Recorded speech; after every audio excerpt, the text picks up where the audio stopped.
समन्ता चक्रवालेषु अत्रा गच्छन्तु देवता सद्धम्मं मुनिराजस्स सुनन्तु सग्मुखदं धम्मश्रवणकालो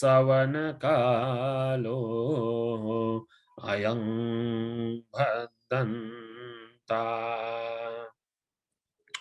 धम्मश्रवणकालो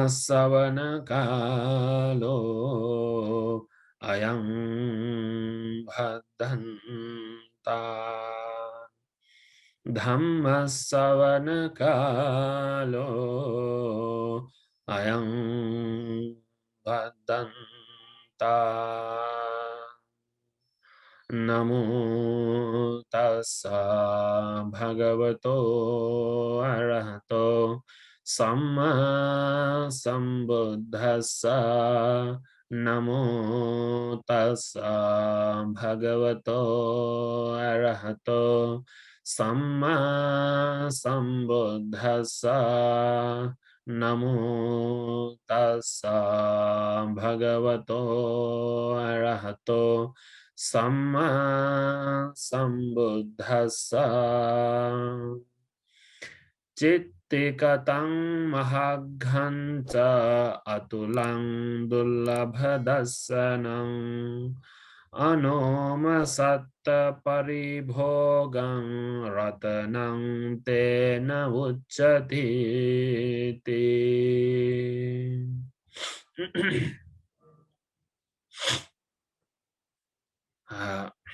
आज यस धर्म देशना कार्यक्रममा सहभागी हुनुभएका सम्पूर्ण गुरुमाहरू त्यसैगरी उपासक उपासिकाहरू तपाईहरु सबैजनालाई सबैभन्दा पहिला मंगलमय कामना मंगलमय शुभकामना दिन चाहन्छु। त्यसैगरी आज 2078 साल जेठ 8 गतेको दिनमा तपाईहरुलाई म आजकलको समयमा जुन कोरोना भाइरसबाट ग्रसित भइरहेका छन् सम्पूर्ण सत्व प्राणीहरू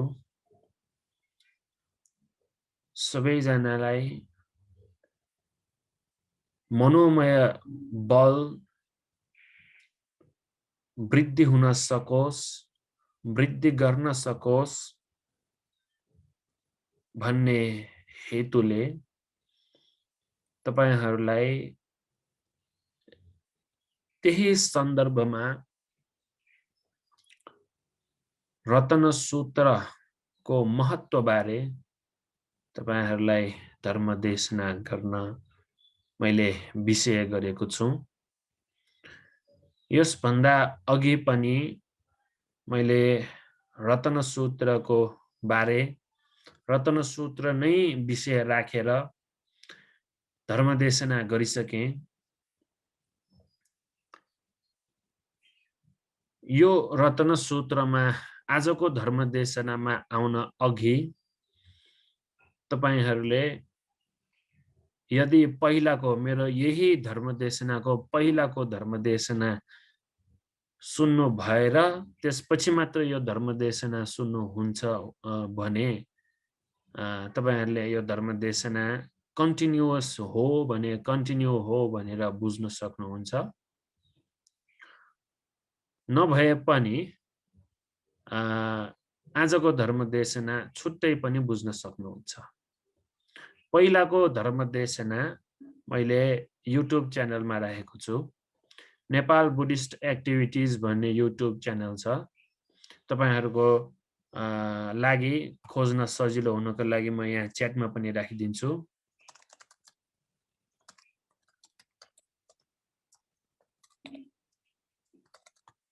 नेपाल बुद्धिस्ट एक्टिभिटिज भन्ने युट्युब च्यानल छ। तपाईहरुले त्यसमा गएर पनि यो रत्न सूत्रको निदान कथा भनेर मैले राखेको छु, मलाई याद भएको अनुसार।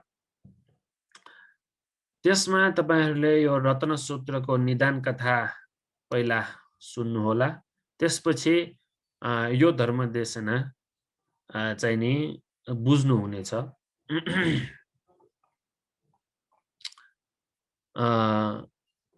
अहिलेलाई रहोस्, पछि तपाईहरुले हेर्न सक्नुहुनेछ।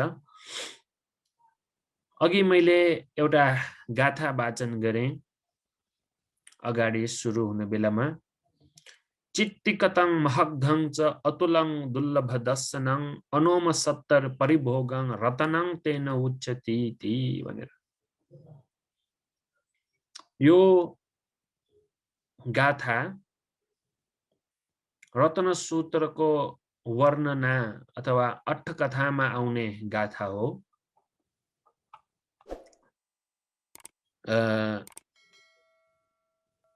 रत्न सूत्र मैले पहिला पनि भनेको जस्तै रत्न सूत्र भगवान बुद्धले वैशाली नगरमा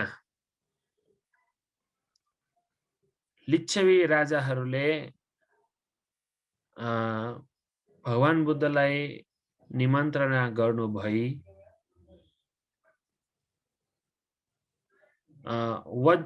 वैशाली नगरको ठीक बीचमा भगवान बुद्ध सहित 500 जना भिक्षुहरूले यानि द भूतानि समागतानि भूम्मानि वा यानि व अन्तलिखे तस्माहि भूतानि सामेत सब्बे मित्तं करोथ मानुष्या पजाय भन्दै भगवान बुद्ध सहित सम्पूर्ण त्यहाँ भएका 500 जना भिक्षुहरूले 7 दिनसम्म रत्न सूत्र पाठ गर्नु भएको थियो। त्यतिखेर वैशाली महानगरमा दुर्भिक्ष भय है अथवा अनिकाल भनेर भनिन्छ, खाना पिउन केही नपाउने समय हो। अमनुष्य भय भन्नाले मरेका व्यक्तिहरूले मरेको अमनुष्यहरूले आएर चाहिँ दुःख कष्ट दिन आउने त्यसको भय र रोग भय जुन कि भगवान बुद्धको समयमा त्यस समयमा वैशाली महानगरमा अहिवात भन्ने भय अहिवात भन्ने रोग भएको थियो। यो तीनैवटा रोगको कारणले गर्दाखेरि यो तीनैवटा भयको कारणले गर्दाखेरि वैशाली नगरमा भइरहेको यो भय त्रासहरूलाई हटाउनको लागि भगवान बुद्ध सहित 500 जना भिक्षु महासंघहरूले रत्न सूत्र 7 दिनसम्म रत्न सूत्र भन्नुभयो, देशना गर्नुभयो, सञ्झायना गर्नुभयो भने अब हामी यो निदान कथा मैले पहिला विस्तृत रूपमा भनिसकेको कारणले गर्दाखेरि अहिले छोटकरीमा मात्र भनेको हो। आज म तपाईहरुलाई यो रत्न सूत्र के कारणले महत्त्वपूर्ण हो त भनेर बुझाउनको लागि बुझाउन चाहिँ नि म कोशिश गर्दछु। यो रत्न सूत्र के कारणले महत्त्वपूर्ण हो त भन्दाखेरि त्यसको लागि हामी पहिला रत्न सूत्रको अर्थ हेरौं है। जुन कि अघि मैले भने यानि द भूतानि समागतानि भूम्मानि वा यानि वा अन्तलिखे सब्बेव भूता सुमना भवन्तु अथोपि सक्कच सुनन्तु भासित। यो गाथाको अर्थ म चाहिँ यो ग्रन्थमा किताबमा भएको किताबमा जस्तो छ त्यसरी नै तपाईहरुलाई यो अर्थ भन्छु। यो किताब चाहिँ नि भिक्षुनी वीर्यवती गुरुमाले चाहिँ नि लेख्नु भएको किताब हो। यो त्रिरत्न वन्दना परित्राण पाठ र सूत्र संग्रह भनेर। यस बखतमा यस पृथ्वीमा वा अन्तरिक्षमा जति पनि भूतहरू उपस्थित छन् उनीहरू सबैको चित्त प्रसन्न होउन् र हाम्रो यस कुरालाई ध्यानपूर्वक सुनुन् भनेर भगवान बुद्धले भन्नुभएको हो। यो यानी द भूतानी, यो ठाउँमा जति पनि भूतहरू भन्नाले अमनुष्यहरू, अमनुष्य भन्नाले तपाईहरुले बुझ्नुपर्छ अमनुष्य भन्नासाथ मनुष्य वर्ग मात्र बाहेक है, मनुष्य वर्ग बाहेक भूतहरू हुन सक्छ, प्रेतहरू हुन सक्छ, देवहरू हुन सक्छ, ब्रह्माहरू हुन सक्छ है। मनुष्यहरू बाहेक अमनुष्यहरू भन्नाले सबै हुन्छ। भगवान बुद्धले वैशाली नगरमा त्यस बखतमा भगवान बुद्धले रत्न सूत्र पाठ गर्नु भएको बेलामा भनिन्छ, अट्टकथाहरूमा उल्लेख हुन्छ कि सबै देवताहरू भूमाट देवतादेखि है, यो जमिनमा बस्ने देवताहरूदेखि लिएर आकाशमा बस्ने, आकाशमा वास गर्ने सम्पूर्ण देवताहरू चाहिँ नि यो बेलामा उपस्थित भएको थियो भनेर चाहिँ नि उल्लेख हुन्छ ग्रन्थमा। अब देवलोकहरू कतिवटा छन्? ठुलठुला देवलोकहरू 6 वटा छन् है। अब तपाईहरुले धम्मचक्कप्रवर्तन सूत्रमा पनि देख्नुहुने हेर्न सक्नुहुनेछ। भुम्मानं देवानं सद्दं सुत्वा चातुम महाराजिका देवा सद्द मनुष्यावेशुं भन्छ। चातुम महाराजिकानं देवानं सद्दं सुत्वा अनि के हुन्छ? तावतिंसा देवाबाट त्यहाँबाट गएर यामा देवा, त्यहाँबाट गएर तुषिता देवा, त्यहाँबाट गएर निम्मानरते परनिमित्त वसवती भन्ने सबभन्दा ठुलो देवलोक हो, जुन कि अरूले बनाएको देव भवनमा राज गर्ने त्यस्ता देवताहरू, सबभन्दा ठुला देवताहरू। त्यसपछि आउँछ ब्रह्माहरू है। ब्रह्म पारिसज्जा देवा, ब्रह्म पुरोहिता देवा, महाब्रह्मा, परित्ताभा, अपमानभा, आभस्सरा, परित्तुशुभा, शुभकिन्हका, वेहफला, अविहा, अतप्पा, सुदर्शना, सुदर्शी, त्यसपछि अकनिष्ठका भनेर देवलोकहरू, ब्रह्मलोकहरू पनि त्यतिसम्म छन् भने यो रत्न सूत्र पाठ गर्ने बेलामा भगवान बुद्ध सहित 500 जना भिक्षु महासंघहरूले रत्न सूत्र सज्जायना गर्ने बेलामा यो सबै देवलोक र सबै ब्रह्मलोकहरूका सबै देव ब्रह्महरू पनि यो अवस्थामा उपस्थित थिए भनेर चाहिँ ग्रन्थहरूमा उल्लेख भएको अवस्था छ। त्यसैगरी नागलोक भन्यो भने यो नागलोक चाहिँ यो पृथ्वी भन्दा तल नै छ भनेर चाहिँ भनिन्छ। त्यसैगरी यो जमिनमा रहेका, त्यहाँबाट जमिनको भित्र नागलोकसम्म पनि जति पनि अमनुष्यहरू छन्, नागहरू, देवहरू, भूतहरू, प्रेतहरू छन्, उनीहरू पनि सबैजना यहाँ चाहिँ धर्म सुन्ने व्यक्तिहरू, फेरि धर्म सुन्न इच्छा नभएकाहरू होइन, धर्म सुन्न इच्छा भएका व्यक्तिहरू, धर्म सुन्न इच्छा भएका अमनुष्यहरू यो अवस्थामा चाहिँ नि जम्मा भएको थियो भनेर उल्लेख हुन्छ। त्यसैले भगवान बुद्धले रत्न सूत्र सुरु गर्दाखेरि नै यानी द भूतानि, यो ठाउँमा भएका सम्पूर्ण भूतहरू, अमनुष्यहरूलाई चाहिँ नि आमन्त्रणा गरेको अवस्था हो। समागतानि भनेको यो ठाउँमा आइरहेका, जम्मा भइरहेका है। भूम्मानिवा यानिवा, भूम्मा भनेको भुइँमा, अन्तरिक्ष भनेको आकाशमा है। भुइँमा होस् या आकाशमा होस् बसिरहेका सबै भूता सुमना भवन्तु, सबै भूत प्रेत पिशाच अमनुष्यहरू सुमना भवन्तु, सुखी होस् रे। अथोपि सक्कच सुनन्तु वासकं, त्यसै गरी यो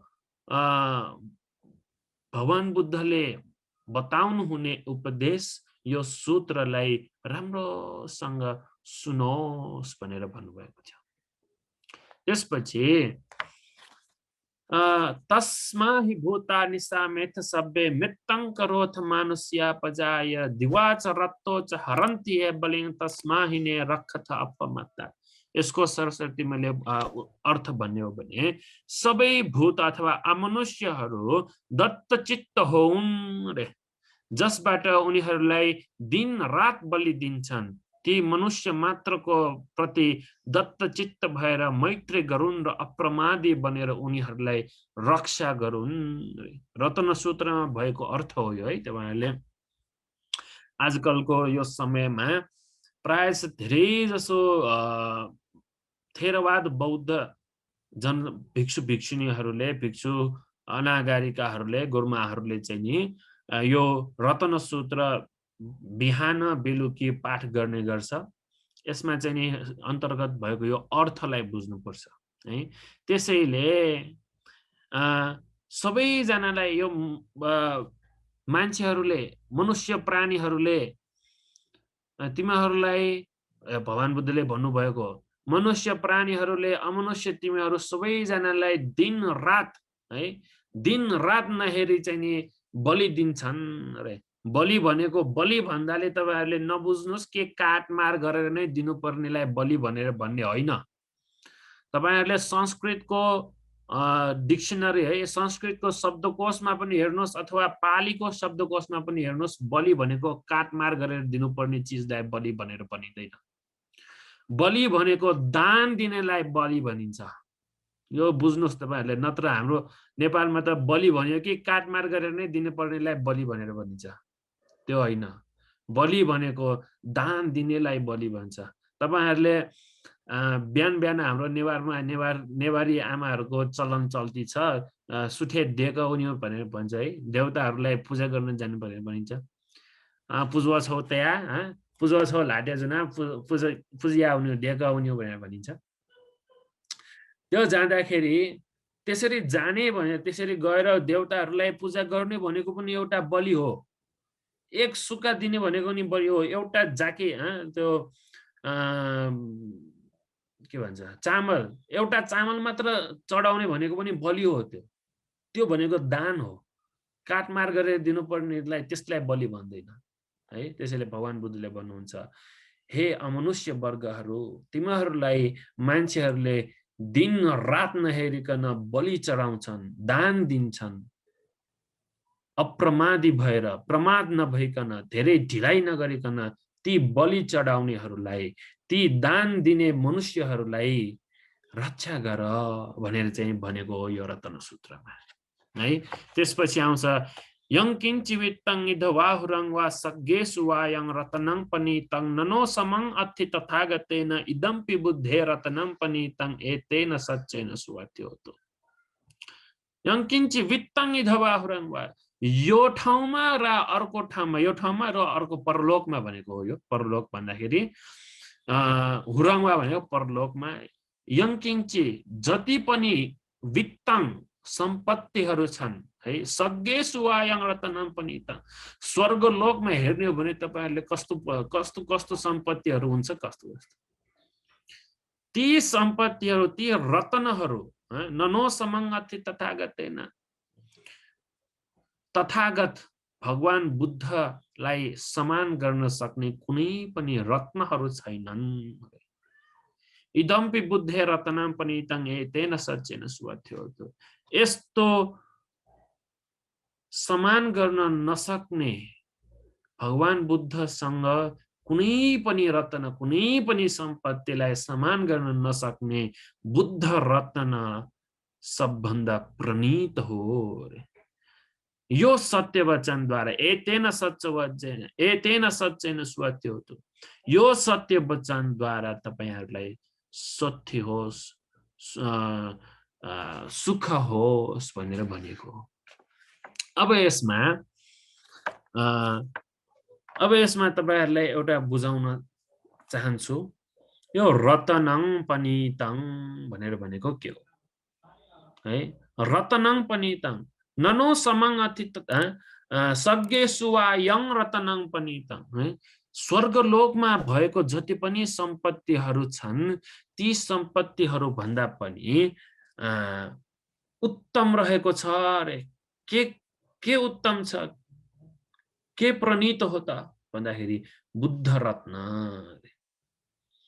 रत्न भनेको के हो त भन्दाखेरि ग्रन्थहरुमा उल्लेख हुन्छ, रत्नन्ति रतिं नयति वहति जनयति वढेति तिरतनं। अर्थात् आसक्ति गराउनु है, आसक्ति बढाउने चीज, मार्गदर्शन गर्ने चीज, जता मन लाग्छ त्यता नै बगाउने चीज, हरेक चीज उत्पन्न गर्ने चीज र वृद्धि गर्ने चीज, यसलाई भनिन्छ रतन भनेर है। त्यसैगरी अघि मैले एउटा सुरुवातमै मैले एउटा गाथा भनेको थिएँ, त्यो गाथाको अर्थमा पनि रतन भनेको के हो भनेर उल्लेख हुन्छ। चित्तिकतं महघञ्च अतुलं दुर्लभ दर्शनं अनोमसत्त परिभोगं रतनं तेन उच्यते भनेर भनिन्छ। तपाईहरुले केही प्रश्नहरू छन् भने, समस्याहरू छन् भने, जिज्ञासाहरू छन् भने नोट गरिराख्नुहोस्, लेखिराख्नुहोस्। यो धर्म देशनाको अन्तमा तपाईहरुले त्यो प्रश्नहरू, तपाईहरुको जिज्ञासाहरू सोध्न सक्नुहुनेछ। अहिले प्रश्नहरू चाहिँ म लिदिन तपाईहरुबाट। मैले माइक पनि अन गरेको छैन, त्यसैले तपाईहरुको केही समस्याहरू, जिज्ञासाहरू छन् भने लेखेर नोट गरेर राखिराख्नुहोस्, पछि सोध्न सक्नुहुनेछ। चित्तिकतं महगं, चित्तिकतं गौरव गर्न योग्य छ रे, त्यसैले रतन भनेर भनिन्छ रे। गौरव सम्मान राख्न योग्य भएको कारणले गर्दाखेरि रतन भनेर भनेको हो रे।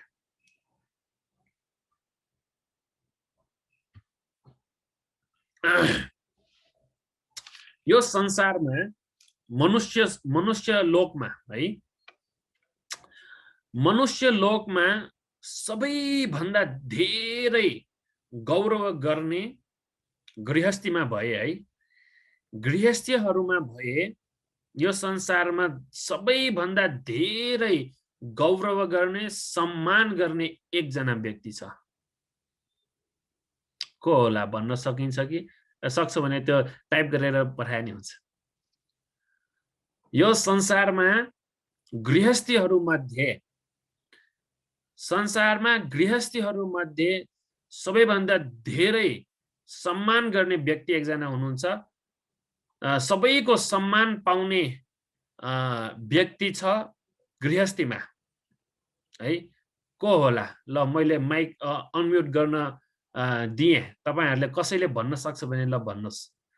गृहस्थीहरुमा सबैभन्दा धेरै गौरव प्राप्त गर्न पाउने, सम्मान प्राप्त गर्न पाउने एकजना व्यक्ति छ गृहस्थीमा है।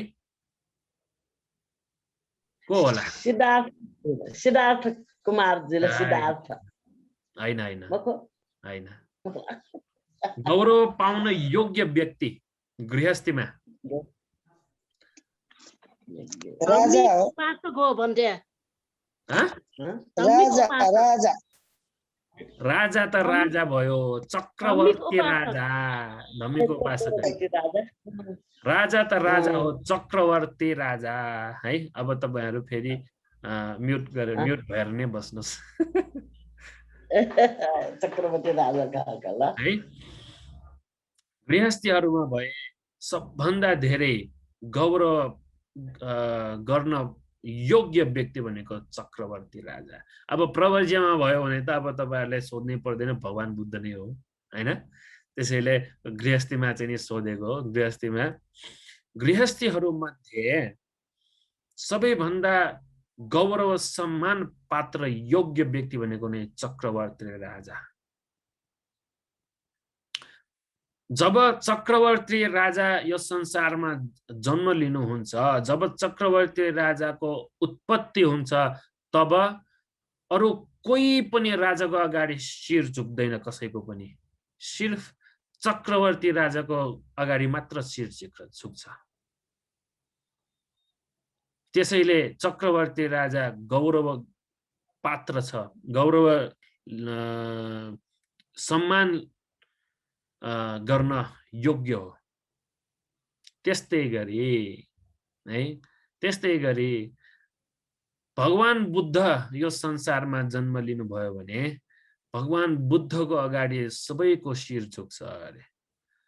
चाहे त्यो मनुष्य नै होस्, चाहे त्यो अमनुष्य नै होस्, चाहे त्यो भूत प्रेत पिशाच नै किन नहोस्, चाहे त्यो देवता नै किन नहोस्, चाहे त्यो ब्रह्माहरू नै किन नहोस्, चाहे त्यो ब्रह्माहरूको पनि सबभन्दा ठुलो ब्रह्मलोक अकनिष्ठका भन्ने ब्रह्माहरू नै किन नहोस्, भगवान बुद्ध जन्म लियो भने भगवान बुद्धको उहाँ भगवान बुद्धलाई शिर झुकाउँछ, नमन गर्छ, गौरव सत्कार गर्छ। त्यसैले ग्रन्थहरूमा पनि उल्लेख हुन्छ कि भगवान बुद्ध सिद्धार्थ कुमार यो संसारमा जन्म लिनु हुँदाखेरि देवातिदेव शक्र देवहरूले पनि भगवान बुद्धलाई वन्दना गर्छ अरे, भगवान बुद्धलाई सम्मान दिनुभएको थियो अरे है। त्यसैले गौरव गर्न योग्यहरू मध्ये सबभन्दा उच्च तहमा रहेको व्यक्ति भनेको नै सम्यक सम्बुद्ध। त्यसैले रत्न भनेर भनेको के हो त भन्दाखेरि गौरव गर्न योग्य चीजलाई रत्न भनेर भनिन्छ। जुन कि यो संसारमा है, यो संसारमा जति पनि सत्व प्राणीहरू छन् ती सबै प्राणी भन्नाले देव मनुष्य अमनुष्य पिशाच सबै, उहाँहरू सबै मध्ये गौरव गर्न योग्य व्यक्ति भनेको नै सम्यक सम्बुद्ध। किन त भन्दाखेरि आफैले ज्ञान प्राप्त गर्नुभएको थियो, राग द्वेष मोहलाई आफैले चिनेर आफैले राग द्वेष मोहलाई हटाउनु भएको थियो, वीत राग वीत दोष वीत मोह हुनुभएको थियो। त्यसैले उहाँलाई गौरव गर्न योग्य छ, सम्मान गर्न योग्य छ। त्यसैले ननो समं अथि तथागतेन, अरु तथागत सम्यक सम्बुद्ध बिना उहाँलाई सम्मान गर्न सक्ने अरु केही पनि सम्पत्ति केही पनि रत्नहरू छैन भनेर भनेको यो कारणले हो है। त्यसैले गौरव गर्न योग्य भएको चीजलाई रत्न भनिन्छ। इदम्पि बुद्धे रत्न, त्यसैले बुद्ध पनि एउटा रत्न हो है। त्यसपछि महग्घं छ अरे, महत्त्वपूर्ण छ अरे। रत्न भनेर भनेको अर्को एउटा रत्नको लक्षण चाहिँ नि महत्त्वपूर्ण हुने हो अरे। रत्नको अर्को एउटा लक्षण महत्त्वपूर्ण। पहिलो लक्षण के हो त? पहिलो लक्षण गौरव सम्मान पात्र गर्न योग्य भएकोलाई रत्न भनेर भनिन्छ। दोस्रो महत्त्वपूर्ण भएकोले रत्न भनेर भनिन्छ। चक्रवर्ती राजा पनि महत्त्वपूर्ण नै छ, अति महत्त्वपूर्ण छ। किन त भन्दाखेरि चक्रवर्ती राजाले त सबै देशहरूलाई सम्हालेको हुन्छ। उहाँलाई कसैले, चक्रवर्ती राजालाई कसैले सम्मान गर्नु गयो भने अथवा उहाँलाई सेवा टहल गर्नु गयो भने चक्रवर्ती राजाले, जसले चक्रवर्ती राजालाई सेवा टहल गर्नुहुन्छ, चक्रवर्ती राजाले त्यो व्यक्तिलाई कहिले पनि खाली हात पठाउँदैन रे। त्यसैले गृहस्थीहरू मध्ये उत्तम रत्न भनेको चक्रवर्ती राजा हो भने प्रवज्यहरू मध्ये उत्तम रत्न भनेर भनेको भगवान बुद्ध। किन त भन्दाखेरि भगवान बुद्धलाई कसैले पनि सेवा गर्नुभयो भने अथवा दान दियो भने त्यसको फल केही क्षणमा पाउँछ। भगवान बुद्धलाई, जीवमान भगवान बुद्धलाई है, अभी यो मूर्ति बनाएको, अहिलेको मूर्ति बनाएको भगवान बुद्धहरूलाई होइन। फेरि तपाईहरुले मैले भन्दैले भन्नुभयो भगवान बुद्धलाई दान गर्यो भने अहिलेको अहिले फल पाउँछ भनेको भएर म 1000 रुपैयाँ दान दिन्छु, मलाई अहिलेको अहिले लाखौं पाउँछ भनेर नसोच्नुस्। भगवान बुद्ध जीवमान सम्यक सम्बुद्धलाई तपाईहरुले दान दिन सक्यो भने अहिलेको अहिले त्यसको फल पाउँछ। त्यसैले महत्त्वपूर्ण छ भगवान बुद्ध है। त्यसपछि अतुल्य, अतुलङ भनेको अतुल्य छ, समान गर्न सकिँदैन, असम छ। रत्न भनेको त्यस्तो हो, समान गर्न सकिँदैन, कसै कुनै चिजमा समान गर्न सकिँदैन। रत्न करोडौं अरबौं खरबौंले किन्ने भनेर पनि पाउँदैन रत्न भनेको, त्यसैले समान गर्न सकिँदैन रत्नलाई। रत्नलाई समान गर्न सक्छ फेरि त्यस्तै अर्को एउटा रत्न पायो भने मात्र हो। चक्रवर्ती राजालाई समान गर्न सक्छ चक्रवर्ती राजाले नै, अरु राजाहरूले सकिँदैन। भगवान बुद्ध सम्यक सम्बुद्धलाई समान गर्न सकिन्छ, त्यस्तै अर्को सम्यक सम्बुद्धले। कोही अरहन्त भयो भने अरहन्त व्यक्तिहरूले पनि भगवान बुद्धको गुण गायन गरेर सक्न सकिँदैन, समान छैन, समान रहँदैन, त्यसैले असम भनेर भनेको। चक्रवर्ती राजाको कति देशहरू छन् त? एकजना राजाको एउटा प्रदेश मात्र हुन्छ, तर चक्रवर्ती राजाको यो पुरा संसारै चक्रवर्ती राजाले राज गरिन्छ। जस्तै त्यो जस्तै अरहन्त ज्ञान प्राप्त गर्नुभएको भन्ते सँग उहाँ भन्तेलाई हुन त अब राग द्वेष मोहहरू सबै क्षय गर्नुभएकै हो अरहन्त भिक्षुहरूले पनि, तर सम्यक सम्बुद्ध जस्तो होइन। सम्यक सम्बुद्धले त आफैले ज्ञान प्राप्त गर्नुभएको हो, अरहन्त भन्तेहरूलाई त आफैले ज्ञान प्राप्त गरेको होइन। अरहन्त भन्तेहरूलाई त मार्ग एउटा दर्शन गराएकोले मात्र अरहन्त भन्तेहरूले मार्ग प्राप्त गर्नु सकेको हो। त्यसैले सम्यक सम्बुद्धलाई समान गर्न सक्ने अरु कोही पनि मनुष्य अमनुष्य कोही पनि वर्गहरू छैनन्। त्यसैले अतुल्य छ। जसरी रत्न पनि अतुल्य हो, त्यस्तै गरी बुद्ध रत्न सबभन्दा अतुलनीय रत्न हो रे। है त्यसपछि दुर्लभ दर्शनम, दुर्लभ दर्शनम भनेको रत्न है, रत्न दुर्लभ दर्शन, दर्शन गर्न हेर्न देख्न दुर्लभ छ रे रत्न भनेको चिज। तपाईहरुसँग छ रत्न भन्ने चिज? हामीसँग छ रत्न भन्ने चिज? छैन, दुर्लभ छ, देख्न पाउँदैन, त्यसैले त रत्न हो त्यो। चक्रवर्ती राजा तपाईहरुले कहिले देखेछ? छैन, त्यसैले त दुर्लभ हो। सम्यक सम्बुद्ध हामीले हेर्न पायौं र अहिले 25,000 वर्ष नागि सरी 2500 वर्ष नागिसक्यो हामीले हेर्न पाएर सम्यक सम्बुद्ध पाएन। त्यसैले रत्न भनेको त्यस्तो हो, दुर्लभ दर्शन, हेर्न पाउँदैन। चक्रवर्ती राजालाई पनि कहाँ यतिकै हेर्न पाउँछ र? पाउँदैन। जसले पनि हेर्न पाउँदैन, देख्न पाउँदैन, दुर्लभ छ।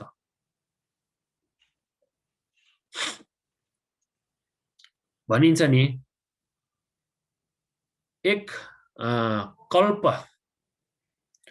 यो हाम्रो जुन कल्प छ अहिलेको यो कल्पलाई संसारको जुन आयु छ त्यसलाई कल्प भनेर भन्न पनि सकिन्छ। संसारको आयु कल्प हो।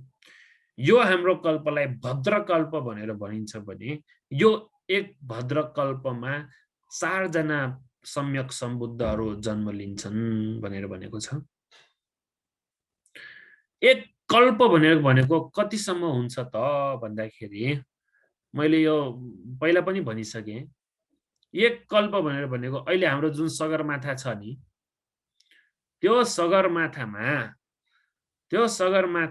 100 वर्षमा एक पटक कौवा आएर अथवा काग भन्छ नि, 100 वर्षमा एक पटक काग आएर उसको चुचो त्यो ओठले त्यसले चाहिँ नि यसरी गरेर दुई पटक, एक पटक राइट साइडले अर्को पटक लेफ्ट साइडले यसरी छोएर घसेरेर चाहिँ नि जान्छ अरे। फेरि 100 वर्षपछि फेरि आएर घसेरेर जान्छ, फेरि 100 वर्षपछि आएर फेरि घसेरेर। त्यसरी जब सगरमाथा नै त्यसरी घसेर्दै घसेर्दै घसेर्दै घसेर्दै जब सगरमाथा नै सकिएर जान्छ, भस्म भएर जान्छ, सकिएर जान्छ, विनाश भएर जान्छ, त्यो समयलाई एक कल्प भनेर भनिन्छ। अब बुझ्नुस् कल्प भन्नाले कति छ, कति वर्षकोलाई कल्प भनेर भनिन्छ, कत्रो लामो समयलाई कल्प भनेर भनिन्छ। अनगिन्ती छ, बुझ्न सकिँदैन कल्प भने। त्यत्रो लामो समयमा भगवान बुद्धहरू, सम्यक सम्बुद्धहरू 4 जना मात्र जन्म लिन्छ। त्यो 4 जना मात्र जन्म लिने समय पनि अब हेर्नुस्, अब हाम्रो गौतम भगवान बुद्ध कति वर्षसम्म जिउनु भयो? 80 वर्ष हैन? अहिले कति वर्ष गइसक्यो? 80 उहाँ भगवान बुद्ध परिनिर्वाण भएर 2565 वर्ष भइसक्यो। 80 वर्ष मात्र उहाँ जन्म लिनु भयो। हामी त्यो समयमा जन्म लिन पायौं र? हामीले उहाँ सम्यक सम्बुद्ध गौतम भगवान बुद्धलाई हेर्न पायौं र, देख्न पायौं र? थाहा छैन। पहिला त्यो बेलामा हामी जन्म लियो कि लिएन थाहा छैन। दुर्लभ छ नि। अहिले हामीले हेर्नु भनेर हेर्न पाउँछ? पाउँदैन। त्यसैले दुर्लभ छ। रत्न जसरी दुर्लभ छ, सबभन्दा ठुलो रत्न भनेर भनेको बुद्ध, भगवान बुद्ध। उहाँ हेर्न देख्न दुर्लभ छ। त्यसैले दुर्लभ दर्शनम, रत्न भनेर भनेको हेर्न देख्न दुर्लभ छ। अनि अर्को एउटा अनोम सत्त परिभोग, श्रेष्ठ उत्तम व्यक्तिहरूले मात्र प्रयोग गर्छ यो रत्न भनेको। जो पाए त्यहीले प्रयोग गर्न पाउँदैन यो रत्न भनेको। एउटा चक्रवर्ती राजासँग 7 वटा रत्नहरू पाउँछ रे। चक्रवर्ती राजालाई मात्र पाउँछ यो। चक्रवर्ती राजालाई मात्र पाउने 7 वटा रत्नहरू छन्। के हो तपाईहरुले भन्न सक्नुहुन्छ? अनम्युट गरेर भन्न सक्नुहुन्छ तपाईहरुले थाहा छ भने। चक्रवर्ती राजाले मात्र पाउने 7 वटा रत्नहरू छन्। के हो थाहा छ भने अनम्युट गरेर भन्न सक्नुहुन्छ।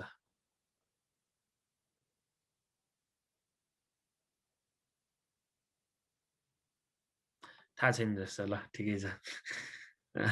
चक्रवर्ती राजाले मात्र पाउने 7 वटा रत्नहरू छन्।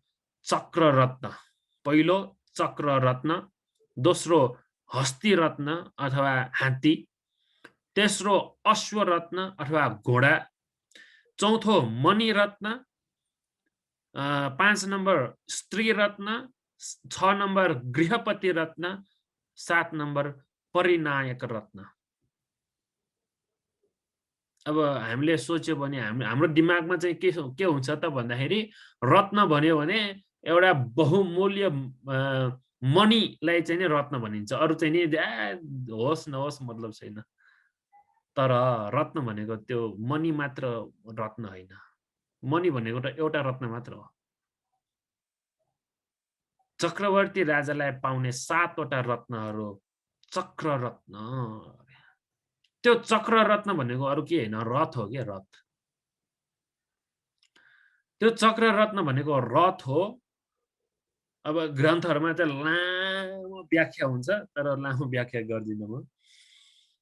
त्यो चक्र रत्न कस्तो हुन्छ त भन्दाखेरि जमिनमा पनि दगुर्न सकिने, आकाशमा पनि जान सक्ने यसलाई चक्र यो चाहिँ नि चक्रवर्ती राजालाई पाउने चक्र रत्न हो, जुन कि चक्रवर्ती राजा पूर्णिमाको दिनमा अथवा अमाई औँसीहरूको पूर्णिमाहरूको दिनमा चक्रवर्ती राजा चाहिँ नि पुरा अष्टशील समाधान भएर अष्टशील लिएर अष्टशील समाधान भएर पुरै नुहाई धुवाई गरेर रात्रिको समयमा आफ्नो महल जुन छ आफ्नो महलमा सबभन्दा माथिको महलमा गएर त्यहाँ बसेर त्यहाँ बस्नु हुँदाखेरि प्रादुर्भूत हुने, कसैले बनाउने चिज होइन, यो कसैले बनाएर दिँदैन। चक्रवर्ती राजालाई जुन पाउने चक्र रत्न हो त्यो कसैले पनि बनाउने चिज होइन। आफू शीलमा बसेर उपस्थित शीलमा बसेर शुद्ध भएर शुद्ध मनले प्रार्थना गरेपछि पाउनेलाई चाहिँ चक्र रत्न भनिन्छ। अटोमेटिकली आउँछ, यो कसैले बनाउनु पर्दैन यसलाई, त्यसैले चक्र रत्न भनेर भनिन्छ यसलाई। नत्र त एउटा ठेलगाडा मात्र भने नि पुग्छ नि, ठेलगाडा त सबैले हाम्रा मान्छेहरूले नै बनाउनु पर्छ हैन, त्यसैले त यसलाई रत्न भनिन्छ, नत्र त चक्र मात्र भने नि पुग्छ। त्यसैले चक्रवर्ती राजालाई मात्र पाउने एउटा रत्न भनेको चक्र रत्न भयो। अर्को रत्न भनेको हस्ती रत्न, हात्ती। कस्तो हात्ती त भन्दाखेरि सेतो हात्ती। हामीले नेपालमा विदेशमा हामीले देख्ने भनेको कालो हात्ती हो, ग्रे कलरको। तर चक्रवर्ती राजालाई पाउने हात्ती भनेको सेतो हात्ती, खुट्टा चाहिँ रातो हुन्छ, शरीर पुरै चाहिँ नि सेतो हुन्छ। त्यो हात्ती यस्तो हात्ती जोसँग हुन्छ त्यो प्रदेशमा, जुन प्रदेशमा हुन्छ, जुन देशमा हुन्छ, त्यो देशमा कहिले पनि अनिकाल भनेको कहिले पनि हुँदैन। त्यस्तो हात्ती जमिनमा मात्र हैन आकाशमा पनि जान सक्ने हात्ती, यस्तो हात्ती। त्यसैले हस्ती रत्न भन्छ। यो हस्ती रत्न चक्रवर्ती राजालाई मात्र पाइन्छ। अनि अर्को अश्वरत्न। अश्वरत्न भनेको घोडा। यो घोडा पनि सेतो घोडा, जमिनमा मात्र हैन आकाशमा पनि जान सक्ने घोडा। त्यसपछि अर्को एउटा मणिरत्न। मणि भनेर भनेको त हामीले थाहा नै छैन है, मणि भनेर त नेपालीमा पनि मणि नै भन्ने हो। यो मणि कस्तो मणि हो त भन्दाखेरि यदि त्यो मणि रात्रिको समयमा बाहिर निकाल्यो भने बाहिर पुरै 3-4 योजनसम्म के भन्छ 3-4 योजनसम्म चाहिँ दिउँसो जस्तै आलोकमत हुने। अहिले यो दिउँसोको समयमा जति लाइटे राख्न नपर्ने गरिकन यो जति आलोक धारा आइरहेको छ, त्यस्तै गरी यो मणिरत्न यद्यपि रातिको समयमा बाहिर निकाल्यो भने 4-5 योजनसम्म अन्धकारलाई हटाउन सक्ने हुन्छ। त्यसैले यो मणि पनि एउटा रत्न हो। त्यसपछि स्त्री रत्न। स्त्री रत्न भनेको राजालाई चाहिँ नि जन्मबाटै पाउने चिज हो। स्त्री रत्न चाहिँ नि स्त्री भनेको त अब अलरेडी महिला नै भयो। अग्रमहेशी भनिन्छ महारानी। चक्रवर्ती राजाको महारानीलाई चाहिँ यो स्त्री रत्न भनेर भनिन्छ। उहाँ चाहिँ कस्तो हुन्छ त भन्दाखेरि चक्रवर्ती राजाको सबै देखभाल गरिन्छ। चक्रवर्ती राजा उठ्न अगाडि उठ्नुहुन्छ, चक्रवर्ती राजा सुतेपछि मात्र सुत्नुहुन्छ, चक्रवर्ती राजालाई चाहिने हरेक सुख सम्पत्ति दिनुहुन्छ। त्यसैले यो स्त्री रत्न। त्यस्ता स्त्रीहरू त अहिलेको जमानामा पाउँदैन पाउन दुर्लभै छ हैन। त्यसपछि गृहपति रत्न। यो गृहपति रत्न भनेको के हो त भन्दाखेरि यो पनि यही जन्मबाट नै निस्किने हो, पाउने हो। गृहपति रत्न भनेको कस्तो हो त भन्दाखेरि राजाहरूको हुन्छ नि कोषाध्यक्ष भनेर, कोषलाई चाहिँ नि जम्मा गर्ने व्यक्ति, त्यस्तो गृहपति रत्न भनेको। यो चक्रवर्ती राजाको गृहपति रत्न कस्तो हुन्छ त भन्दाखेरि चक्रवर्ती राजाको जतिसम्म राज छ त्यतिसम्म यो गृहपति रत्न थाहा हुन्छ। यो ठाउँमा यो सम्पत्ति छ, त्यो ठाउँमा त्यति सम्पत्ति छ, अर्को यो दिशामा यति सम्पत्ति छ, उत्तर दिशामा यति सम्पत्ति छ, पूर्व पश्चिम उत्तर दक्षिण हरेक ठाउँमा चाहिँ नि यति सम्पत्ति छ भनेर चाहिँ नि थाहा पाउन सक्नेलाई चाहिँ नि गृहपति रत्न भनेर भनिन्छ। ल चक्रवर्ती राज महाराज तपाईले यो ठाउँमा गयो भने यति सम्पत्ति प्राप्त गर्नुहुन्छ, तपाई यो ठाउँमा गयो भने यति सम्पत्ति प्राप्त गर्न सक्नुहुन्छ भनेर भन्न सक्ने व्यक्तिलाई गृहपति रत्न भनेर भनिन्छ, जुन कि चक्रवर्ती राजालाई मात्र पाउने रत्न हो। अर्को एउटा 7 नम्बरको रत्न भनेर भनेको परिनायक रत्न भनेर भनिन्छ। परिनायक रत्न, चक्रवर्ती राजाको परिनायक रत्न भनेको आफ्नै पहिलो छोरालाई भनिन्छ परिनायक रत्न भनेर। आफ्नै पहिलो छोरालाई परिनायक रत्न भनिन्छ भने त्यो छोरा कस्तो हुन्छ त भन्दाखेरि त्यो छोराले परिनायक रत्नले थाहा पाउँछ कि पूर्व दिशामा हेर्नुहुन्छ, पूर्व दिशामा हेर्यो भने थाहा पाउँछ चक्रवर्ती राजालाई सेवा टहल गर्ने, चक्रवर्ती राजाको कुराहरू सुन्ने यति जनताहरू छन्, चक्रवर्ती राजालाई सम्मान गर्ने यति व्यक्तिहरू छन्, चक्रवर्ती राजालाई मन नपराउने व्यक्तिहरू यति जना छन् भनेर घरैमा बसेर है अथवा दरबारमै बसेर पूर्वतिर हेर्यो भने यस्तो व्यक्तिहरू यति जना छन् भनेर थाहा पाउने, पश्चिम दिशातिर यसो हेर्यो भने त्यो ठाउँमा यति व्यक्तिहरू राजालाई सम्मान गर्ने व्यक्तिहरू छन् भनेर थाहा पाउने यस्तो व्यक्ति हो परिनायक रत्न भनेको। अब यसो विचार गर्नुस्, यस्तो 7 वटा रत्न, चक्र रत्न, हस्ती रत्न, अश्व रत्न, मणिरत्न, स्त्री रत्न, गृहपति रत्न र परिनायक रत्न भन्ने यी 7 वटा रत्नहरू अहिलेको जमानामा कसलाई छ? कसलाई छ यस्तो रत्नहरू? गृहस्थ नै होस् या प्रवज्य नै होस्, कोसँग छ यस्तो रत्नहरू? कसैसँग छैन। त्यसैले चक्रवर्ती राजा स्वयं नै रत्न हो है। त्यसैले चक्रवर्ती राजा स्वयं नै रत्न हो भने त्यस्तै गरी अब यति जति पनि यो रत्नहरू छन्, चक्रवर्ती राजालाई पाउने यो जति पनि रत्नहरू छन्, त्यो भन्दा 100 गुना, 1000 गुना, लाखौं गुना, करोडौं गुना बढी सम्पत्ति, बढी रत्न, मूल्यवान, महत्वपूर्ण, गौरव सम्पन्न, आदर सम्पन्न, दुर्लभ, अति दुर्लभ, श्रेष्ठ व्यक्तिहरूले मात्र प्रयोग गर्ने रत्न भनेको भगवान बुद्ध रत्न। भगवान बुद्ध जस्तो व्यक्तिलाई कसले प्रयोग गर्छ? कसले प्रयोग गर्छ है? भगवान बुद्ध आफैले भन्नुभएको छ, यो धर्म, बुद्ध धर्म अशिक्षित व्यक्तिहरूलाई हैन, मूर्ख व्यक्तिहरूलाई हैन, कसलाई हो त? पण्डित व्यक्तिहरूलाई हो। त्यसो भए भगवान बुद्धको प्रयोग गर्ने कसले?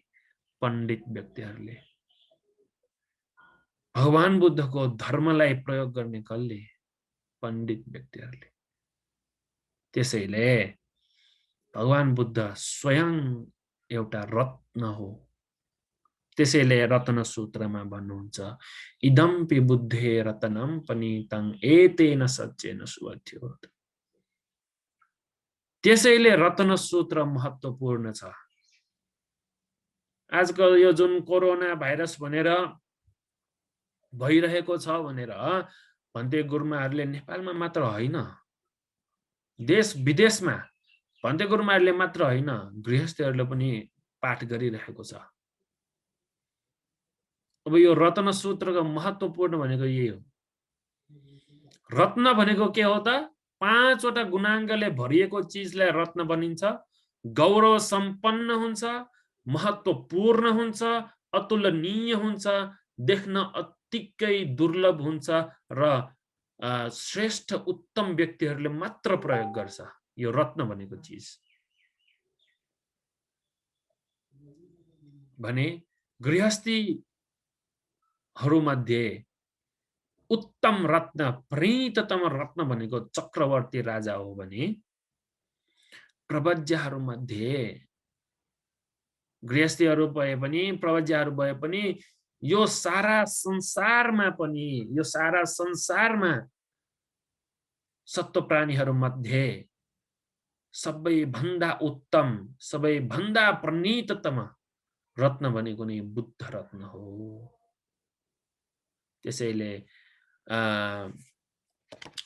त्यसैले रत्न सूत्रमा ननो समं अत्य तथागतेन, भगवान अरिहत तथागत उहाँलाई समान गर्न सक्ने केही पनि चिज छैन। यो बुद्ध रत्न धेरै प्रणीततर छ। एतेन सच्चेन सुवथ्यो, यो सत्य वचनद्वारा स्वस्थ होस्, सुखद होस् भनेर भनिने हो रत्न सूत्रमा। अब यस्तै गरिकन अब तपाईहरुलाई मैले आज खास चाहिँ रत्न सूत्रको पुरै अर्थ भन्ने भनेर सोचेको त होइन। रत्न, यो सूत्रको नामै रत्न भनेर राखेको के कारणले हो, यो रत्न सूत्रको महत्त्व किन हो, यो बुझाउनलाई मात्र आज मैले प्रयास गरेको हो तपाईहरुलाई। अब यसमा तपाईहरुलाई यसै गरी अब कारणहरु मात्र भने अब लास्टमा एउटा सानो कथा एउटा भनेर टुङ्गाउँछु म है। कथा पनि सुन्न चाहनुहुन्छ नि है? हुन त अब धर्म उपदेश मात्र, अब यो हुन त मैले रत्नको महत्त्व बारे मात्र भनेको थिएँ तपाईहरुलाई। यही रत्न सूत्रमा पहिलाको धर्मदेशनामा मैले तपाईहरुलाई रत्न सूत्रको निदान कथा भनेको थिएँ। त्यो निदान कथामा एउटा अवस्था यस्तो आएको थियो, लिच्छवी राजाहरूले भगवान बुद्धलाई निमन्त्रणा गर्नुभयो वैशाली नगरमा।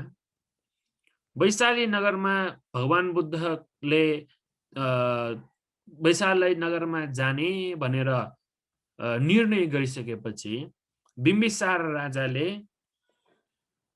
भगवान बुद्ध जहाँ हुनुहुन्छ राजगृहदेखि है, श्रावस्ती नगरदेखि वैशाली नगरसम्म 8 योजन थियो। अस्ति नै मैले भनिसकेँ यो कुरा। 8 योजन थियो। त्यो पनि श्रावस्तीदेखि गंगा भन्ने नदीसम्म 5 योजन र गंगा भन्ने नदीदेखि वैशालीसम्म 3 योजन। अब बिम्बिसार राजाले श्रावस्तीदेखि गंगा भन्ने नदीसम्म भएको जति त्यो मार्गमा, अब त्यो समयमा त अहिले जस्तो यो पिच रोडहरू पाउँदैन थियो हैन। अहिले पो यो पिच गरेर नेपालमा त ढिलै छ पिच गर्ने, तैपनि हैन। तैपनि अब भगवान बुद्धको समयमा त यस्तो पिच रोडहरू भन्नेहरू त थिएन। भगवान बुद्धको समयमा कस्तो थियो त, जंगलै जंगल थियो। जंगलै जंगल भएको बेलामा बिम्बिसार राजाले श्रावस्तीदेखि गंगा भन्ने नदीसम्म 5 योजनको बाटोमा एक योजनमा एउटा बिहार बनाउनु भयो। त्यो बाटो पनि कस्तो थियो, कता माथि कता अग्लो कता होचो, कता अग्लो होचो अग्लो होचो अग्लो होचो। यसरी भगवान बुद्ध जानु पर्यो भने 500 जना भिक्षुहरूसँग भगवान बुद्ध यसरी चाहिँ नि जानु पर्यो भने भगवान बुद्धले कति गाह्रो हुन्छ होला भनेर सोचेर बिम्बिसार राजाले त्यो तल्लो र माथिल्लो भएको जुन त्यो भूमि भागलाई सम्म गरिदियो भनेर भनिन्छ। त्यो सम्म गरेर बालुवा चाहिँ नि बिछ्याइदियो भनेर भनिन्छ। बालुवा मात्र बिछ्याएर हैन, त्यो बालुवामा पानी राखेर त्यो बालुवा पनि सफा गरिदियो भनेर भनिन्छ। त्यो बालुवामा पानी राखेर सफा गरेर मात्र हैन, भगवान बुद्ध त्यो मार्गमा जान हुँदाखेरि फूल पनि चढाउनु भएको थियो भनेर भनिन्छ। फूल मात्र चढाएर हैन, जमिनमा मात्र हैन, भगवान बुद्धलाई घामबाट केही दुःख कष्ट नहोस् भनेर भगवान बुद्धलाई 2टा छत्र ओढाउनु भएको थियो बिम्बिसार राजाले। बिम्बिसार राजाले भगवान बुद्धको लागि छत्र ओढाउँदाखेरि त्यही छत्रको माथि माथि माथि माथि माथि माथि माथि गरेर देवलोकसम्म, अकनिष्ठका देवलोकसम्म देवताहरूले पनि अझ छत्र ओढाउनु भएको थियो भनेर ग्रन्थहरूमा उल्लेख हुन्छ।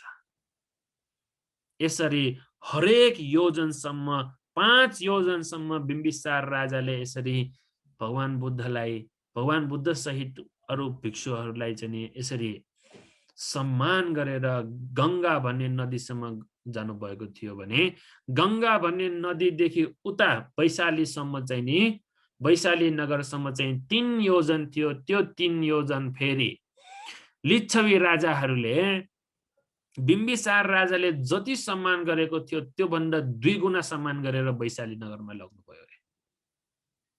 अब 2 गुणा सम्मान भन्ने कस्तो होला अब सोच्नुस्। बिम्बिसार राजाले त त्यो भगवान बुद्ध जानु हुने जुन मार्ग छ त्यो मार्ग सानो अब कति भन्ने 5 मिटर अथवा 1 मिटर 2 मिटरको बाटो मात्र सफा गर्नु भएको थियो भने लिच्छवी राजाहरूले त्यो भन्दा 2 गुणा हैन। लिच्छवी राजाहरूले बिम्बिसार राजाले भगवान बुद्धलाई 2टा छत्र ओढाउनु भएको थियो भने लिच्छवी राजाहरूले 4वटा छत्रहरू ओढाएको थियो। बिम्बिसार राजाले अरु पछाडी आउने भन्तेहरूलाई एउटा छत्र ओढाउनु भएको थियो भने लिच्छवी राजाहरूले पछाडी आउनु भएको सबै भन्तेहरूलाई 2-2वटा छत्रहरू ओढाउनु भएको थियो। यसरी भगवान बुद्धले धेरै सम्मानका साथ भगवान बुद्ध वैशाली नगरमा जानुभयो। वैशाली नगरमा गएर रत्नसूत्र 7 दिनसम्म पाठ गर्नुभयो। 7 दिन सकाएर लिच्छवी राजाले फेरि गंगा भन्ने नदीसम्म पुर्याउनु भयो। त्यहाँ गंगा भन्ने नदीमा नदी पार गर्नको लागि ठूलो डुङ्गा हैन, बोट भन्नु कि अब नाव भन्नु है, ठूलो नाव चाहिँ नि बनायो। यो नावमा चाहिँ नि नावमा पनि नागराजहरूले जति सक्छ सकभर सम्मान गर्नुभयो। सकभर अब कस्तो अब आसन पनि गोल्डन आसन हैन। यसरी हेर्ने हो भने नागराजहरूले पनि सम्मान गरेर भगवान बुद्धलाई त्यो गंगाबाट उता तराइदिनु भयो। त्यहाँबाट फेरि बिम्बिसार राजाले नै फेरि सम्मानका साथ जति लिच्छवी राजाले सम्मान गरेर यहाँ पुर्याउनु भयो त्यो भन्दा फेरि 2 गुणा गरेर बिम्बिसार राजाले गंगा भन्ने नदीदेखि श्रावस्तीसम्म पुर्याउनु भयो। यसरी भगवान बुद्ध सहित भिक्षु महासंघ वैशाली नगरमा गएर रत्नसूत्र पाठ गरेर फेरि श्रावस्ती नगरमा आएर फेरि जेतवनाराममा बसिरहनु भएको बेलामा भिक्षुहरू सबैजना एउटा हलमा बसेर छलफल गर्यो। के छलफल गर्यो त भन्दाखेरि तपाईहरुलाई मैले जति पनि यो कुराहरू गरे है भगवान बुद्धले यतिसम्म सम्मान पायो बिम्बिसार राजाले यसरी सम्मान गर्यो लिच्छवी राजाहरूले यसरी सम्मान गर्यो भगवान बुद्धको महिमा चाहिँ धेरै ठुलै रहेछ के कसको महिमाले चाहिँ नि यस्तो ठुलो हामीले पनि यस्तो यति धेरै सुख पाए त भगवान बुद्धको कारणले गर्दाखेरि होइन र यो कसको कारणले कसको महिमा हो कसको पुण्यको फल हो भनेर भन्तेहरू चाहिँ नि भिक्षुहरू चाहिँ नि एउटा हलमा बसेर छलफल गरिरहँदाखेरि भगवान बुद्ध आउनुभयो भगवान बुद्ध आउनु भएर भगवान बुद्ध त्यसरी छलफल गरिरहेको बेलामा भगवान बुद्ध आउनु भइसकेपछि भगवान बुद्धले जहिले पनि सोध्ने एउटा क्वेशन छ एउटा प्रश्न हुन्छ त्यो प्रश्न के हो त भन्दाखेरि हे भिक्षुगणहरू म आएर तिमीहरूको के कुरालाई बाधा भयो तिमीहरू के कुरा गरिरहेको थियो म आउन अगाडि भनेर चाहिँ नि भगवान बुद्ध त्यसरी आउनुहुने आसन ग्रहण गर्नुहुने हरेक अवस्थामा भगवान बुद्धले त्यसरी सोध्नुहुन्थ्यो त्यसैगरी भगवान बुद्धले यो अवस्थामा पनि सोध्नुभयो तिमीहरूले के कुरा गरिरहेको थियो भनेर सोध्दाखेरि अब त्यो बेलामा त्यस्तै अब भगवान बुद्धले तपाईले यति र वैशाली नगरमा जाँदाखेरि बिम्बिसार राजाले लिच्छवी राजाले कति सम्मान गर्नुभयो के कसो गरेर सम्मान गर्नुभयो भुइँ सम्मान गरिदिनु भयो बालुवा बिछाइदिनु भयो पानी त्यो बालुवा पनि पानीले सफा गरिदिनु भयो त्यति मात्र कहाँ हो र है फुलहरू चढाइदिनु भयो त्यति मात्र कहाँ हो र त्यो छत्रहरू राखिदिनु भयो ओढाइदिनु भयो यति सम्मान हामीले पनि पायौं यति सम्मान कसको महिमाले पाएको हो भन्ने यसबारे हामी छलफल गरिरहेका थियौं भनेर चाहिँ भगवान बुद्धलाई भन्नुभयो त्यो भिक्षुहरूले त्यसो भन्दाखेरि भगवान बुद्धले के भन्नुभयो त भन्दाखेरि हे भिक्षुगणहरू त्यो मेरै अनुभवले हो तर मैले त्यो गरेको पहिला सानो एउटा पुण्य कर्म गरेको थिएँ त्यति ठुलो पुण्य कर्म गरेको थिएन मैले है बिम्बिसार त्यहाँ असदृश्य महादान मैले गरेको थिएन कसैलाई धेरै दान लाखौं करोडौं दान गरेको थिएन मैले गरेको सबभन्दा सानो काम हो तर शुद्ध मनले गरेको भन्नुभयो ल तिमीहरू सुन्न चाहने हो भने म तिमीहरूलाई यो अतीत कथा एउटा भन्छु भनेर भगवान बुद्धले त्यो अवस्थामा भिक्षुहरूलाई अतीत कथा एउटा भन्नुभयो तपाईहरु पनि सुन्न चाहनुहुन्छ कि हुँदैन अतीत कथा फेरि लामो भएछ है हुन त लामो भएछ अतीत कथा सुन्न चाहनुहुन्छ ल त्यसो भए त्यो एउटा अतीत कथा हो पहिला तक्षशिला भन्ने नगरमा शंख भन्ने ब्राह्मण थियो त्यो शंख भन्ने ब्राह्मणको एकजना छोरा थियो सुसीम भन्ने छोरा सुसीम भन्ने छोरा बिस्तारै यौवनको अवस्थामा आइपुग्दाखेरि अध्ययन अध्यापन गर्ने अवस्थामा सुसीम भन्ने छोराले आफ्नो बुवालाई नमस्कार गरेर एका छेउमा बसेर बुवालाई भन्यो बुवा म बनारसमा गएर पढ्न जान चाहन्छु भनेर भन्यो सुसीम भन्ने आफ्नो छोरा है सुसीम भन्ने छोराले बुवा शंख भन्ने बुवालाई सोध्यो भन्यो म बनारसमा गएर वाराणसी भनेर भनिन्छ अहिलेको जमानामा बनारस भनेर भन्ने हो नत्र वाराणसी हो म वाराणसीमा गएर अध्ययन अध्यापन शिल्पशास्त्र सिक्न जान चाहन्छु भनेर भन्दाखेरि ओहो मेरो छोरा चाहिँ राम्रै ठाउँमा गएर सिक्न इच्छा गरेछ ल त्यसो भए मेरो एकजना साथी पनि छ त्यहाँ बनारसमा, त्यही साथीकोमा गएर सिक्न जाऊ भनेर चाहिँ 1000 रुपियाँ दिएर पठायो। 1000 रुपियाँ दिएर बनारसमा गयो सुसीम भन्ने छोरा। त्यहाँ गएर त्यो सुसीम छोरा चाहिँ धेरै दक्ष थियो, इन्टेलिजेन्ट भन्छ नि अहिलेको जमाना इङ्ग्लिसमा, धेरै इन्टेलिजेन्ट थियो, धेरै दक्ष थियो। त्यसैले 3-4 वर्ष लगाएर पढ्नु पर्ने पनि 3-4 महिनामै पढेर सकायो। सबै कण्ठस्थ गर्यो। कण्ठ गरेर गुरुलाई आफूले सिकेको सबै चिज भन्यो। अब सबै आइसकेपछि ल यति नै हो, यो भन्दा बढी मलाई सिकाउन सक्दैन भनेर गुरुले भन्यो। तर सुसीमा भन्ने छोराको मनमा कतै न कतै थियो, यो मैले सिकेको शिल्प पुगे छैन। कतै न कतै मनमा आयो के त्यो सुसीमा भन्ने छोराको मनमा आयो, यो पुगेन, कतै चुकिएको छ, यो अन्त नै होइन भनेर चाहिँ नि आफैले सोचिराख्यो।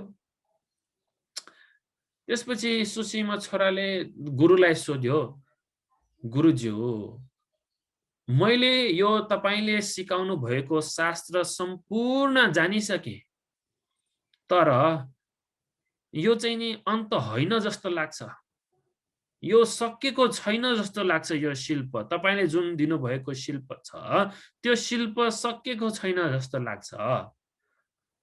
मलाई अझ सिक्नु पर्छ, मलाई अझ सिक्न चाहन्छु म, तर के हो भनेर थाहा छैन। सिक्नु पर्ने के हो भनेर थाहा छैन आफैले, तर पुगेको छैन भनेर थाहा छ भने। यसो भनेपछि गुरुले चाहिँ नि के भन्यो, ल त्यसो भए मलाई यो भन्दा बढी सिकाउन आउँदैन, यति मात्र मैले थाहा छ। यो भन्दा बढी सिक्न चाहन्छ भने तिमी ऋषिपतन भन्ने ठाउँमा जाऊ। ऋषिपतन भन्ने ठाउँमा जाऊ, त्यहाँ प्रत्येक बुद्धहरू हुन्छन्, त्यहाँ गएर सिक्न जाऊ भनेर चाहिँ नि पठायो। अब यो त्यहाँ चाहिँ नि यो बनारसमा गएर यत्रो सिकेर सबै शिल्पहरू थाहा पाएर ऋषिपतनमा गएकोसम्म पनि बुवाले चाहिँ थाहा छैन, फेरि शङ्ख भन्ने ब्राह्मणलाई थाहा छैन। गयो ऋषिपतनमा पनि गयो।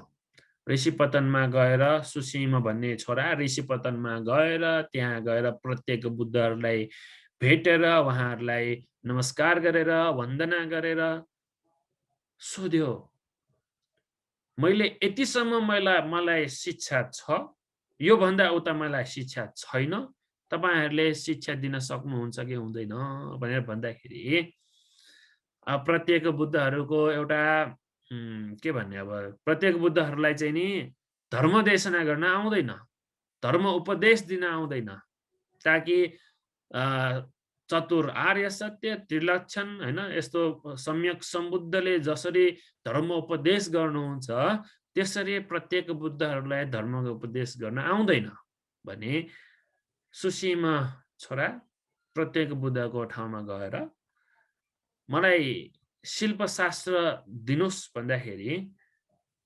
गृहस्थी भए, तिमी गृहस्थी भएर बस्ने हो भने हामी यो शिल्पशास्त्र दिन सक्दैनौ, प्रवज्या बन त्यसपछि मात्र शिल्पशास्त्र दिन्छौं भनेपछि हुन्छ मलाई प्रवज्या गर्नुस् भनेर सुसीमाले भन्यो। त्यसपछि सुसीमा पनि प्रवज्या भयो। प्रवज्या भएपछि मैले अघि नै भने प्रत्येक बुद्धहरूलाई धर्म देशना गर्न आउँदैन, प्रत्येक बुद्धहरूले गर्न आउने के हो, यसरी चिवर लगाउनु पर्छ, यसरी हिँड्नु पर्छ, यसरी खानु पर्छ भनेर यस्तो चीज मात्र सिकाउन आउँछ। विनयको रुल्सहरु मात्र सिकाउन आउँछ। धर्मको कुराहरु केही ज्ञान दिन आउँदैन प्रत्येक बुद्धहरूलाई। आफू चाहिँ नि ज्ञान हासिल गर्न सक्छ, तर अरूहरूलाई चाहिँ त्यो ज्ञान दिन सक्दैन प्रत्येक बुद्धहरूले। तैपनि ठीक छ, प्रत्येक बुद्धहरूले उहाँहरूले चाहिँ नि सुसीमलाई ल यसरी ध्यान बस्नुपर्छ, यसरी बस्ने हो, यसरी अघि मैले जसरी तपाईहरुलाई सिकाएँ त्यसरी मात्र गर्न आउँछ प्रत्येक बुद्धहरूलाई पनि। त्यति मात्र हो। अनि त्यो दुःख अनात्माको बारे प्रत्येक बुद्धहरूलाई भन्न आउँदैन, उपदेश दिन आउँदैन।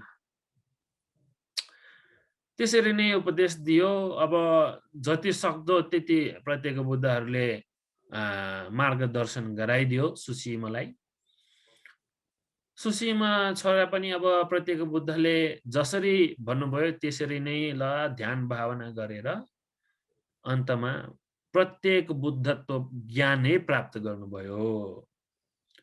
अब सुसीमा बच्चा शङ्ख भन्ने ब्राह्मणको छोरा बुवासँग अनुमति मागेर बनारसमा गएर त्यहाँ पनि गुरुहरूद्वारा शिल्पशास्त्र सिकेर त्यहाँबाट पनि नपुगेपछि ऋषिपत्तन भन्ने ठाउँमा गएर प्रत्येक बुद्धहरूबाट ध्यान अभ्यासको उपदेश प्राप्त गरेर ध्यान अभ्यास गरेर सुसीमा भन्ने प्रत्येक बुद्ध पनि हुनुभयो। तर सुसीमा प्रत्येक बुद्ध हुनुभयो। अब तर भनेर भन्नुपर्ने अवस्था आयो। तर सुसीमा प्रत्येक बुद्ध उहाँको आयु चाहिँ नि कम नै थियो। अभाग्यवश उहाँले पहिला गरेर आउनु भएको जुन कुन पाप कर्म हो चाहिँ थाहा भएन। पहिला गरेर आएको पाप कर्मको कारणले गर्दाखेरि अभाग्यवश उहाँको आयु कम थियो। त्यसैले प्रत्येक बुद्धत्व ज्ञान प्राप्त गर्नु भएपछि धेरै समयसम्म उहाँ बाँच्नु भएन। उहाँ परिनिर्वाण हुनुभयो। परिनिर्वाण हुनुभयो। अब शङ्ख भन्ने ब्राह्मण पनि धेरै समय बितिसक्यो। आफ्नो छोराको बारे केही खबर नआउँदाखेरि शङ्ख भन्ने ब्राह्मण पनि गयो बनारसमा। बनारसमा गयो। बनारसमा गएर आफ्नो साथीलाई सोध्यो, मेरो छोरा आएको थियो तिमीसँग शिल्पशास्त्र पढ्नलाई भनेर। खोइ त मेरो छोरा भन्दाखेरि मैले पढाइसकेको थिएँ तर पुगेन भनेर मैले फेरि उता ऋषिपत्तनमा पठाएको थिएँ, त्यहाँ चाहिँ हेर्न जाऊ भनेर शङ्ख ब्राह्मणलाई भन्यो। शङ्ख ब्राह्मणले पनि ल त्यसो भए भनेर ऋषिपत्तनमा गयो। ऋषिपत्तनमा गएर शङ्ख ब्राह्मण ऋषिपत्तनमा गएर बस्नु हुँदाखेरि त्यहाँ चाहिँ नि अब सुसीमा प्रत्येक बुद्ध परिनिर्वाण भएर पनि उहाँको लागि भनेर एउटा चैत्य पनि बनाइसकेको थियो। दाह संस्कार गरेर उहाँको लागि चैत्य पनि बनाइसकेको थियो। चैत्य बनाएर मान्छेहरू सबैजनाले त्यो चैत्यलाई वन्दना सम्मान गौरव दिँदै थियो। त्यसरी दिँदै गर्दाखेरि मान्छेहरू टन्नै त्यो ठाउँमा चाहिँ नि धेरै मान्छेहरू जम्मा भइरहेको थियो। अब शङ्ख ब्राह्मणले सोच्यो मेरो छोराको बारे, मेरो सुसीमा छोराको बारे पक्कै पनि यिनीहरूले थाहा छ होला भनेर त्यहाँ जम्मा भइरहेको मान्छेहरूमध्ये एकजना मान्छेलाई सोध्यो, मेरो छोरा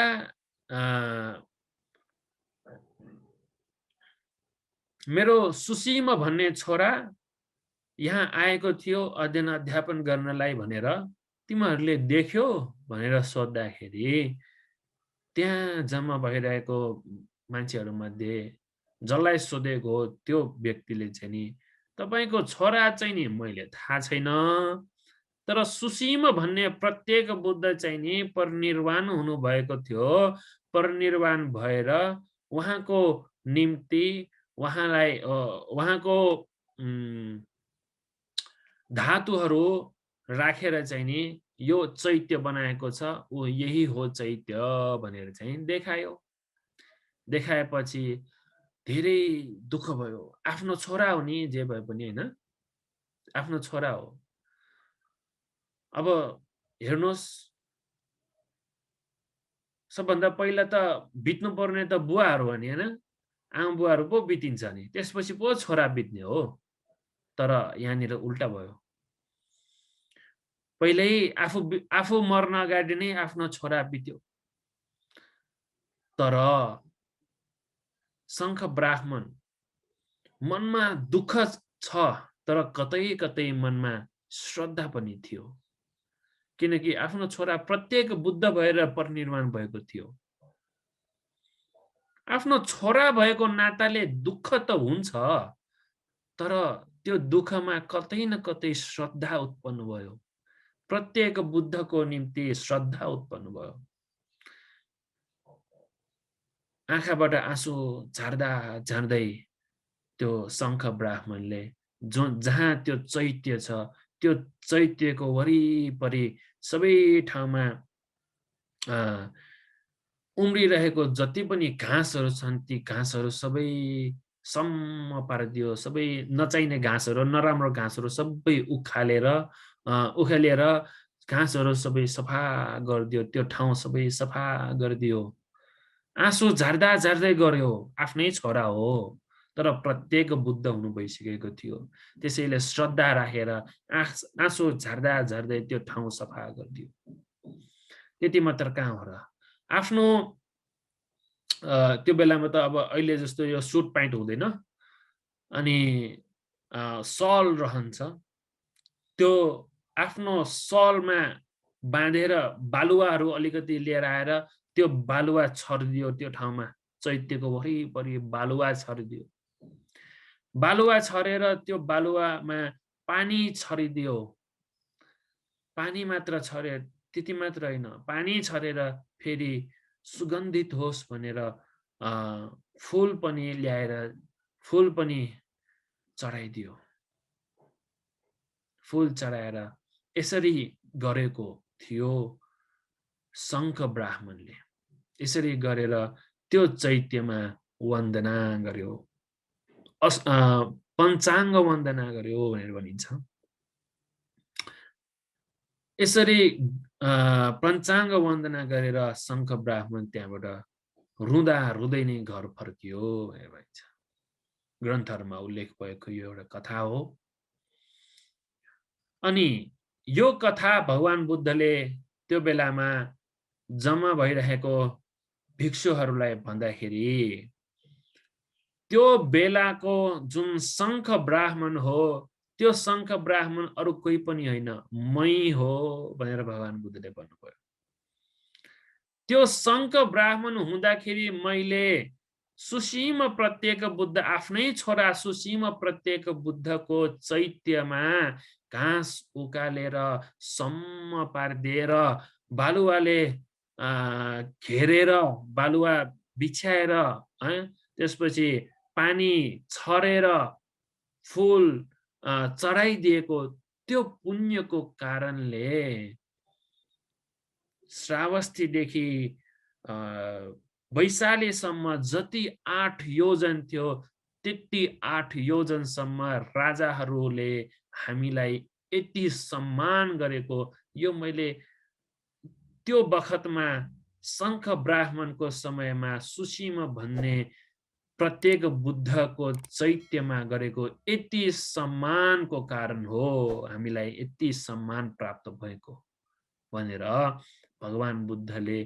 त्यो अतीतको कथाहरू, अतीतको प्रसङ्ग र यो भविष्य जुन वर्तमानको है, अहिलेको होइन, भगवान बुद्धको समयको वर्तमानको प्रसङ्गलाई जोडेर चाहिँ नि भगवान बुद्धले यो कथा भन्नुभएको थियो है। रत्न सूत्रको महत्त्व तपाईहरुलाई मैले आज महत्त्व भन्दै तपाईहरुलाई आज मैले उपदेश दिए। त्यसैगरी यो भिक्षुहरूलाई यसरी अतीत कथा भन्दै एउटा लास्टमा एउटा उपदेश पनि दिनुभयो। त्यही उपदेश तपाईहरुलाई पनि दिन चाहन्छु। मेत्ता सुखा परित्यागा पश्येचे विपुलं सुखं चजे मत्ता सुखं धीरो सम्पस्सं विपुलं सुखं। यसको अर्थ थोरै रहेको जुन सुख छ त्यो सुख त्याग गरेर धेरै सुख पाउने हो, धेरै सुख पाउने भनेर देखिन्छ भने बुद्धिमान व्यक्तिहरूले, पण्डित व्यक्तिहरूले त्यो विशाल सुख, त्यो धेरै भएको सुख प्राप्त गर्नको लागि थोरै भएको सुखलाई त्याग गर्छ अरे। है अब यो एउटा भगवान बुद्धले त्यो अवस्थामा भिक्षुहरूलाई दिएको एउटा उपदेश हो। त्यही उपदेश तपाईहरुलाई पनि दिँदै है छोटो सानो खुसी है अल्प मात्रामा भएको खुसी त्यागेर अपरिमाण है धेरै विशाल सुखहरू प्राप्त हुने हो भने त्यस्तो सुख प्राप्त गर्ने पण्डितहरूले मात्र हो रे। मूर्खहरूले मात्र आहा कति सुख भन्दै त्यति नै जति सुख छ त्यति नै सुखमा बस्छ रे के। पण्डितहरू मात्र त्यो सुख भन्दा धेरै सुख चाहिने हो भनेदेखि त्यो सुखलाई पनि त्याग गरेर अर्को सुख धेरै सुखको लागि सानै भएको सुखहरू पनि त्याग्छ है।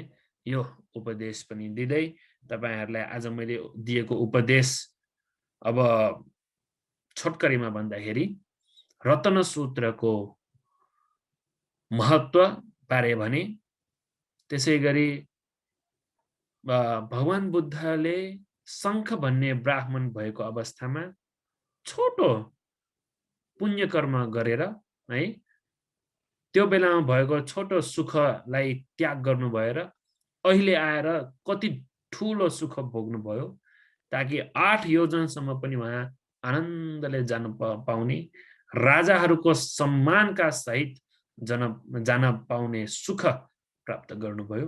यसरी तपाईहरुलाई एउटा उपदेश पनि त्यसैगरी कथा पनि तपाईहरुलाई सुनाउँदै लगभग 1.5 घण्टासम्म उपदेश दिए।